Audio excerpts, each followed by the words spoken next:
Karyn, first of all, you homeschool the kids. Is it summer school now, or do Yes. they get a break? No, we're on summer break. Okay. How long you been homeschooling them, and how's that working out? I've been homeschooling. We started in 2012. No. I'm sorry, the fall of 2011.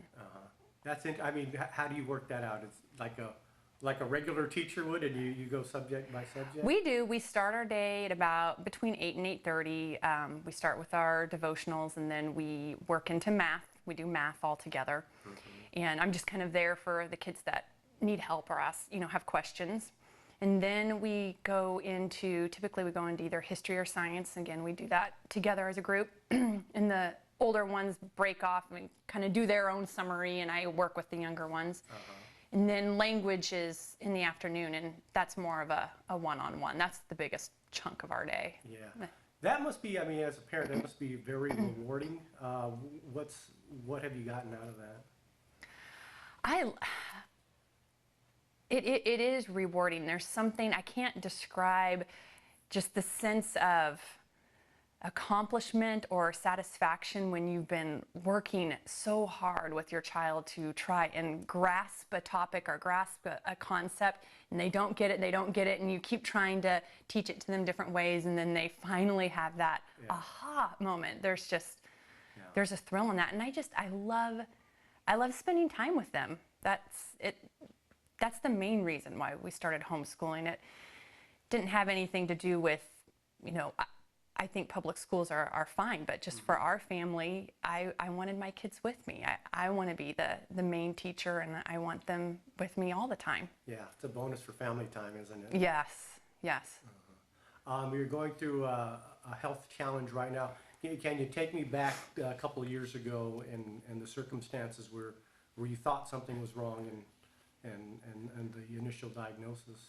Well, we had moved to Oklahoma in 2010, and we had the summer of 2010. We were in a new area. All of us were sick constantly, and the doctors just kept telling us that we'd had the kids in, Jim would go in, I would go in, and they just kept saying, new area, new germs, it's going to take a while. And I couldn't get well, and I had gone to a couple different doctors, and they had all noticed that my thyroid was enlarged, but there was always something else wrong. Either I had the flu, or I had strep throat, or I had pink eye, or I had an ear infection, and so it just kind of kept getting blown off. Your thyroid's enlarged because you're sick. And they would run blood tests, and blood work would come back just fine. And finally, in April of 2011, I was sick again, and my primary care physician couldn't get me in that day. So I went into a little Walmart walk-in clinic, and there was a nurse practitioner there, and she took one look at me, and she said, you need to get to an ER right away. Your trachea is deviated, and you probably aren't going to be breathing much longer on your own. So we went to the ER, and it just kind of snowballed from there. They took X-ray, CT, MRI, and the ER doctor came in and said, you have this mass in your neck. It starts at the base of your ear and goes down to the apex of your lung, and your lymph nodes are all double the size that they should be, even for someone who is sick. And the ER doctor said, I think it's cancer, but we need to biopsy and everything. So that we got referred over to an endocrinologist, and he biopsied, and within a couple weeks, they had diagnosed me with stage 3 at the time, medullary thyroid cancer. And it's a type of cancer, it doesn't show up in typical thyroid blood work. That's why it wasn't showing up. It can only be detected by ultrasound. There's about 1% of us that have this. Very rare. Yes. I mean, to learn that, and typically, is that a hereditary condition? Typically it is. Mine is sporadic. Yes, we had all the kids tested, and our family tested, and there's no hereditary markers. So after the diagnosis, what happened next? How were you treated? The doctor who diagnosed me, he had never seen a case of medullary before, but he did have a friend at the Mayo Clinic. So I was referred over to the Mayo Clinic, and within a week I was in surgery there. So they took out the mass in my thyroid and I think at the time it was like 13 lymph nodes because it had spread to the nodes at that point. So when you go through that initial process, I mean, were they telling you survival rates at that point, or? Yes, they said, well, so at first I was a stage 3. They couldn't see any other area of metastases. So my chances at that point were 10 years, 50%. So, and then within the next year, I had a reoccurrence, and at that point, the survivability went down a little bit. It was still 10 years. I think it went down to about 40%. And then within 6 months after that, they found metastases in my lungs and my liver. And at that point, my survival rate went down considerably. What is the doctor telling you now in terms of the survival rate that, based on your condition? Statistics show 40% over 4 years. So I'm already 4.5 years. So I'm outside that statistic zone right now. Yeah, it's amazing because it's such a rare cancer, and you're basically charting your own course. Yes. And going in a place that people had never seen before in many instances. Talk about the strength and courage you found within yourself, and how you've been able to get to this point. I mean, it's quite a challenge to get to this point. It's definitely been a journey. When I was first diagnosed, the doctors were really optimistic, and they said, this is slow growing, you'll be around for a while. And then I was told it was aggressive. And then a few months after that, I was told it was slow growing. So it's an emotional roller coaster, because I never know when I go to my appointments what I'm going to hear or what I'm going to get.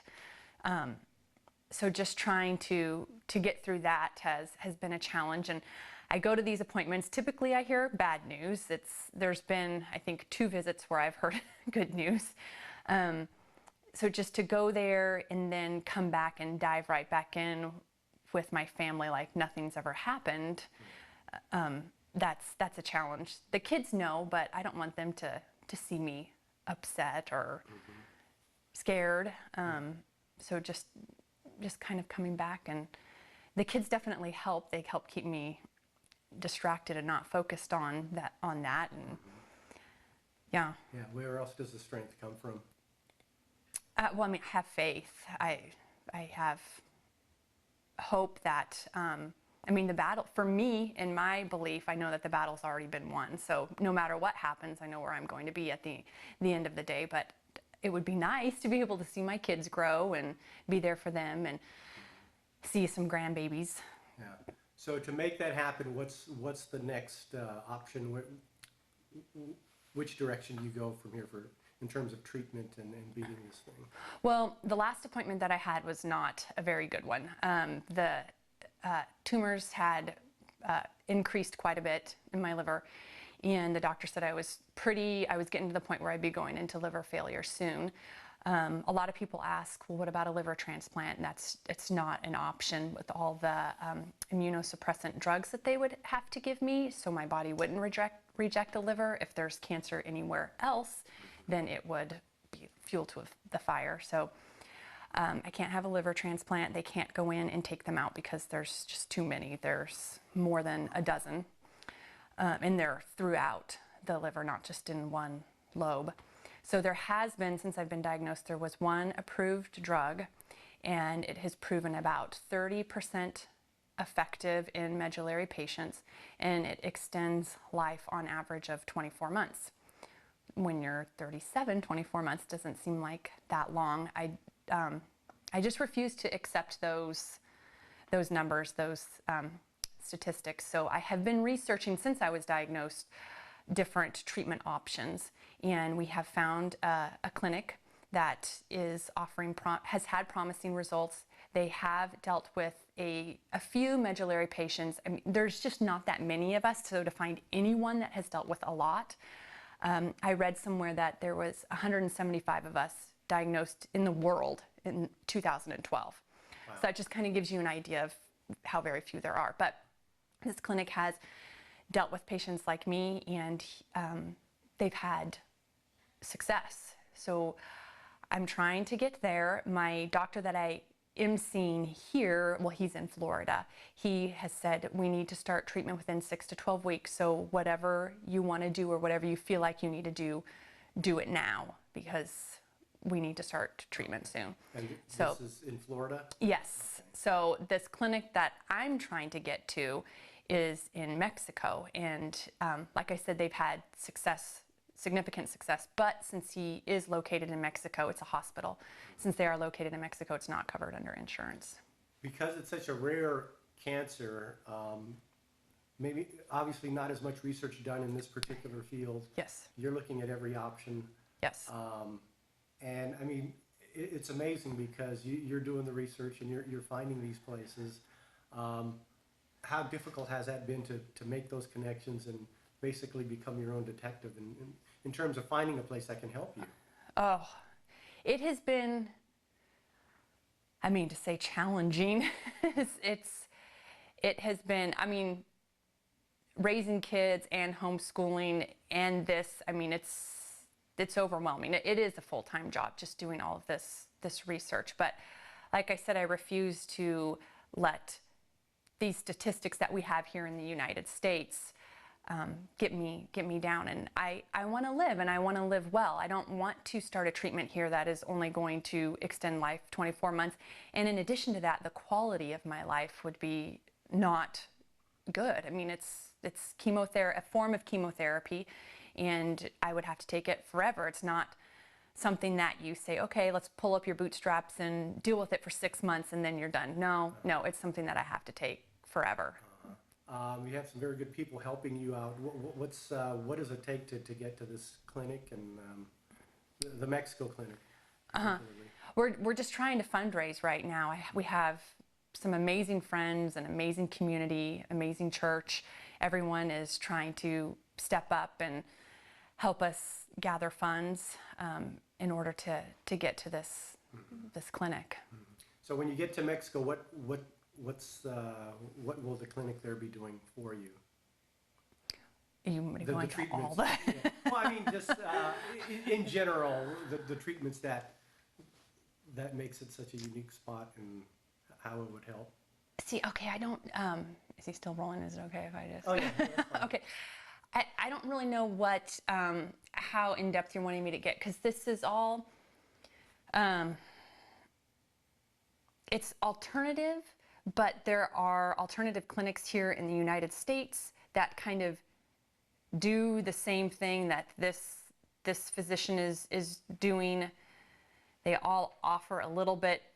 Right. It's just really, it's kind of hard to, so basically, since he's in Mexico, he has access to drugs in other countries that have proven effective in cancer. I mean, have you heard about the drug in Cuba that was approved in 2010 that has pretty much wiped out lung cancer in Cuba? The United States didn't approve it, but now all of a sudden, since we're seeing these great results and there's virtually no cases of lung cancer, we are looking at adopting that or sharing with Cuba. Well, this physician, since he's in Mexico, he's already been sharing these drugs, and in other countries too. So there's more sharing of ideas with across countries versus we're so bound by FDA regulation. I don't want to go on that soapbox, but I mean, there's just. I mean, the whole idea is let's exhaust every option. Exactly, exactly. And I had, I was research. I mean, I've tried it all. I've tried herbs. I've tried supplements. I was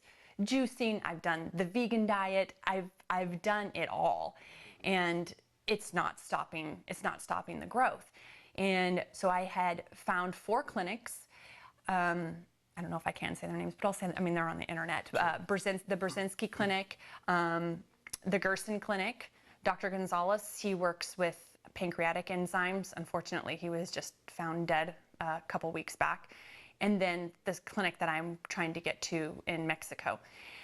And Jim and I had been praying about which one to go to, and basically, just show us the direction that we're supposed to go in, because we don't know. They all 4 have had high success rate with cancer patients, but all 4 do something a little bit differently. Dr. Brzezinski has developed his own form of chemotherapy.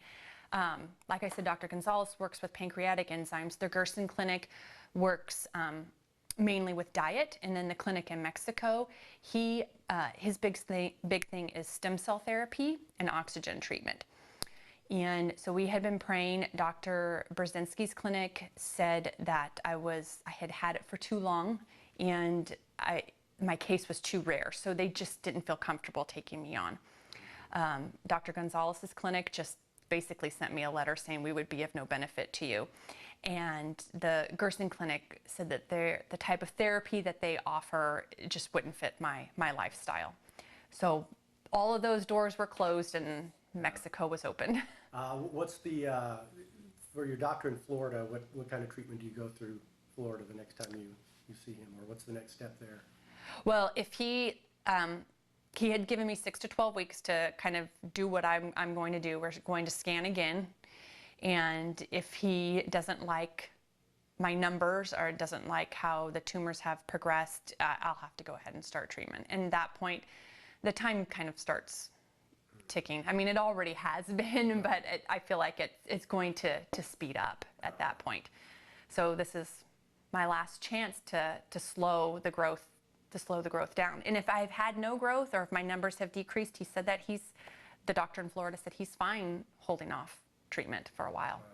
What's the treatment is he holding off on now? Is it It's a pill. It's a pill that I would take every day. It's called a targeted kinase inhibitor. What it's supposed to do is it's supposed to go in and just stop the tumors from growing for a time. And the hope is that during that time, a better treatment option or perhaps a cure will become available. But there's nothing on the horizon right now. Because there's not enough of us to develop a research group. The treatment that was found for us right now, I believe, I think it was a kidney cancer drug, and they found that it worked in 30% of the patients with medullary. Yeah, such a rare case, new treatments is the feeling. You're charting your own path, and this is how we're going to beat it. Yeah. The kids, I mean, energy-wise, how's it been I mean, 5 kids, it's tough having one kid. Having 5 and spreading it out and having all that energy, what kind of impact has your illness had on that? It hasn't really up until, I want to say, January, February. That's when I started becoming symptomatic. And I've become a little more tired, less energy, but I'm able to do the day-to-day stuff.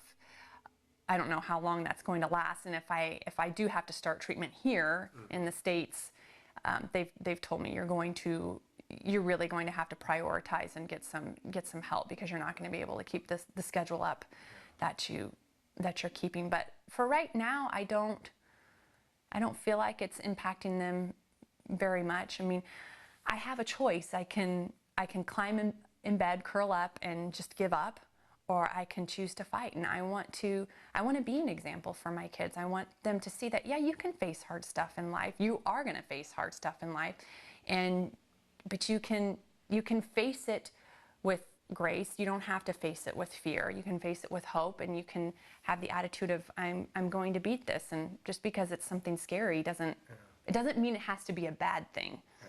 Kids know everything. Do they know pretty much all the struggles you've gone through? Oh yeah. Yes, yeah. They do. I mean, we could have tried to keep it a secret, but there's some conversations that just have to happen in front of them, and so we have chosen to tell them. I mean, it's like you said, they know anyway, so I feel like we should tell them so they know the whole truth versus hearing bits and pieces and probably making a bigger deal out of it or worse than what it really is. Ideally, when would you like to go to the Mexico clinic? I mean, anytime, as soon as you raise your... Well, my doctor wants to scan at the end of August, okay. So I would love to get there before then. Yeah. And he just says, do what you need to do, and I'll see you at the end of August. Okay. Yeah. Yeah. And I mean, fortunately, the hospital in Mexico has said if I do have to start treatment here, that I can still go there and they'll still be able to treat me. So that's the good news. I would have to be off of the meds here for 3 weeks. They said that they need to be able to harvest stem cells, and they can't do that if you have any kind of toxins, medicinal toxins in your body.